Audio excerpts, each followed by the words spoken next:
இருக்கிறாங்க. நான் என்னத்தை சொல்றது? அண்ணனோட பேசாம இருக்கிறவங்களா இருக்காங்க. நான் ஒண்ணு கேட்கிறேன், அப்பா அம்மாவுக்கு தெம்பு இருந்தா தம்பி தங்கச்சி கிடைக்கும், அண்ணன் கிடைக்காது, அக்கா கிடைக்காது, முடிஞ்சது, அவ்வளவுதான். நாம பிறந்துட்டோம். இங்க அண்ணனுங்களா இருக்கிறவங்க எல்லாம் பாவம். யாராவது அண்ணனுங்களோட பிறந்திருக்கிறீங்களா? எனக்கு ஒரு அண்ணா, ஒரு அக்கா, ஒரு தம்பி, ஒரு தங்கச்சி. எனக்கு எல்லாம் ஒன்னொன்னு. ஒரு அண்ணன், ஒரு அக்கா, ஒரு தம்பி. சத்தியம். அண்ணன் யாரு தெரியுமா? அது சின்ன அப்பாங்க. எங்க அப்பா இப்ப உயிரோட இல்லைங்க. எங்க அப்பாவை பார்க்கணும்னா நான் அண்ணனை பார்த்துருவேன். எங்க அண்ணன் எங்க அப்பா மாதிரியே இருப்பான், அப்படியே இருப்பான். சிலது இருக்குது. நீங்க இன்னைக்கு போங்களேன், இந்த சகோதரி சொல்றேன், போங்களேன். அண்ணே யாரு? நான் தான் பேசுறேன், சொல்லு. இப்படிதான் வரும். என்ன பார்க்கணும் போல. எதுக்கு?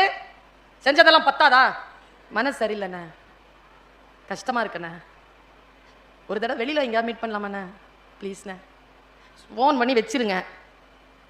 அன்னைக்கே நைட்டு இல்லைன்னா அடுத்த நாள் காலையில் வரைக்கும் காத்துருங்க. ஃபோன் வரலன்னா நான் காதை அறுத்துக்கிறேன். வந்துருங்க, ஃபோன் வரும். போங்க, போய் பாருங்க, மீட் பண்ணுங்க.